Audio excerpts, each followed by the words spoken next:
मैं बोलूँगा कि गलती सबसे बड़ी जो है वो कुछ ज़्यादा ही हमारे यहाँ जो इंटरप्रिटेशन वाले लोग हैं, उनकी है।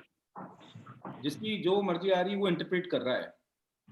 क्योंकि कानून का सबका अपना-अपना इंटरप्रिटेशन होता है और उस आधार पर वो उसको जस्टिफ़ाई करता है। और गलत इंटरप्रिटेशन या जिसकी मंशा जानकारी नहीं देने की होती है, उस वजह से ज़्यादा नुकसान हो रहा है। अब जैसे मैं आपको बताऊँगा एक एग्ज़ाम्पल कि किसी ने कह दिया है कि मणिपुर के जजमेंट के बाद ये क्लियर हो गया है कि सेक्शन 18 में आप जानकारी नहीं देंगे और सेक्शन 19 में आप जानकारी देंगे, ठीक है? अब मैं आपको एक केस स्टडी देता हूँ, जो मेरे सामने आया था। सेक्शन 19 में मैंने एक अपील डिसाइड की और मैंने उसमें जानकारी देने के आदेश दे दिए, केस क्लोज़ कर दिया। प्रकरण समाप्त किया जाता है, ये लिख कर के केस क्लोज़ कर दिया। उसके बाद मेरे पास सेक्शन 18 में कंप्लेन आई कि मुझे जानकारी दिलाई जाए, मुझे तो जानकारी मिली नहीं है। अब लिटरल इंटरप्रिटेशन पे जाएँगे, तो क्या मैं सेक्शन 18 के तहत जानकारी देने के आदेश दे सकता हूँ क्या? और 19 की अपील खत्म हो चुकी है। तो अगर हम इस दोनों धाराओं को अलग-अलग रूप में देखेंगे, तो वो भी गलत है। यहाँ पे नित्यानंद जी हैं, नित्यानंद जी, आप कई बार आर्टिकल 226 और 227 रिट पिटीशन में यूज़ होता है। दोनों के अपने-अपने अलग-अलग रेमेडीज़ हैं, स्कोप अलग-अलग है। लेकिन आपने देखा होगा कि एक एक्सेप्टेबल प्रैक्टिस बन गई है न्यायालयों में भी कि 226/227 लिख करके दे देते हैं।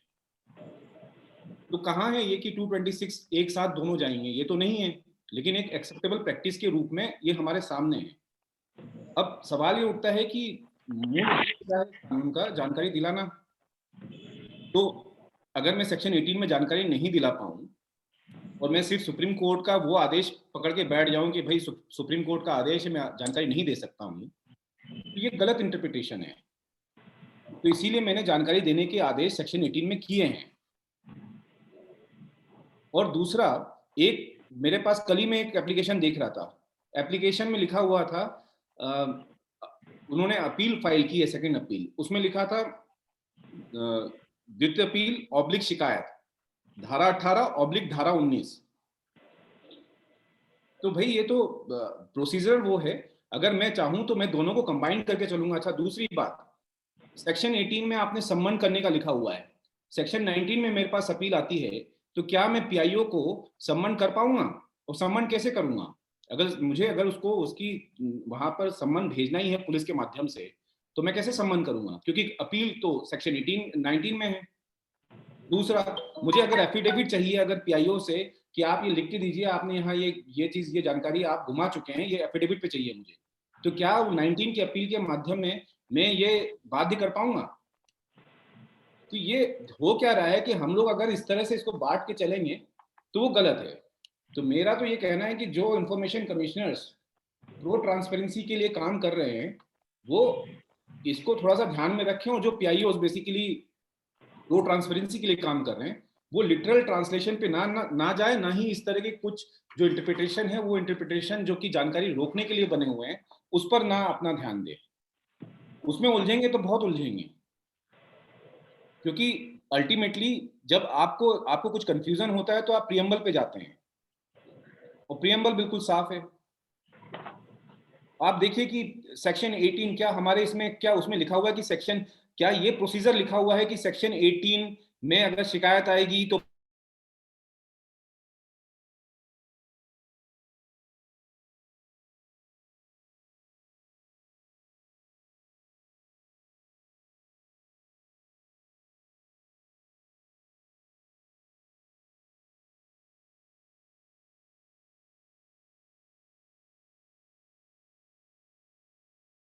लग रहा है कि इसमें, क्योंकि अगर उसमें लग रहा है कि मुझे यहाँ पर इन्होंने जालसाजी की हुई है, कुछ दस्तावेजों में हेरा-फेरी, और मुझे इंक्वायरी की ज़रूरत पड़ रही है, सेक्शन 19 की अपील का समाधान करते हुए मुझे अगर इंक्वायरी की ज़रूरत पड़ रही है, तो मैं उसमें इंक्वायरी करूँगा। उसके लिए फिर मैं उसमें लिख दूँगा कि धारा 18 के तहत मैं करता हूँ उसमें। धारा 19 में मैं अपील का समाधान करते हुए लिखता हूँ कि धारा 18 की तहत इसमें जाँच संस्थित की जाती है। एक्ट को आप ऐसे नहीं ले सकते हैं कि दोनों बहुत ही अलग अलग रेमेडीज है। और जब सुप्रीम कोर्ट खुद कहता है मणिपुर इसमें कि कंप्लीट रेमेडी है, कंप्लीट रेमेडी किस हिसाब से होती है? अगर आप सेक्शन 19 के ही सिर्फ उसमें जो उपबंध है उनको लेके चलेंगे और सिर्फ उनका समाधान करेंगे, तो सेक्शन 18 में तो सेक्शन 18 प्लस 19 कंप्लीट रेमेडी होती है, क्योंकि 18 में आपको इंक्वायरी करने के भी आधार हैं, आप एफिडेविट लेने के भी आधार हैं। तो उस हिसाब से मुझे लगता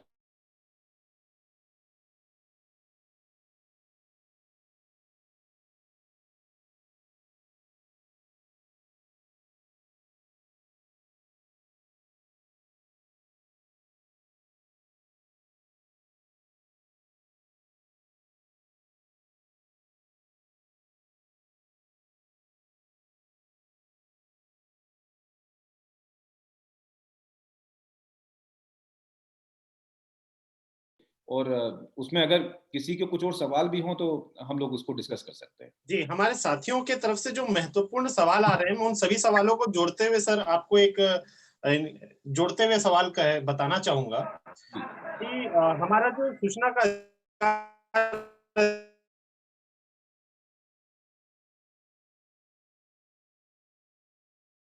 में ये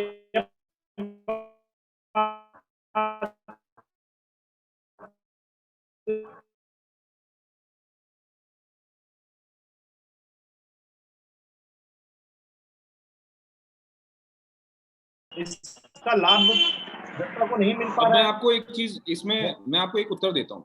क्या होता है, क्या है कि कुछ लोग बहुत ज्यादा, मैंने कहा ना कि गलत इंटरप्रिटेशन और गलत हिसाब से जो एक कार्रवाई होती है।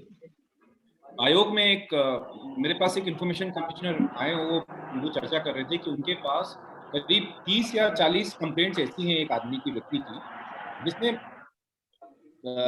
वहां पर पीआईओ के समक्ष जानकारी के लिए आरटीआई आवेदन लगाया, और आरटीआई आवेदन लगाने के बाद उसने वेट किया 30 दिन। 30 दिन वेट करने के बाद ना उसने फर्स्ट अपील फाइल की, ना उसने द्वितीय अपील फाइल की, सीधे वो कंप्लेंट में आ गया।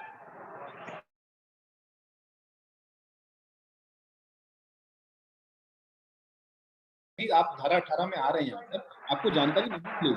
बोला मुझे जानकारी नहीं चाहिए, मुझे तो बस पनिश करवाना है। अब मैं आप लोगों से बोलता हूँ, आप लोग इसमें अपनी राय दें कि क्या इस एक्ट का उद्देश्य पनिशमेंट के लिए बना है या जानकारी देने के लिए बना है?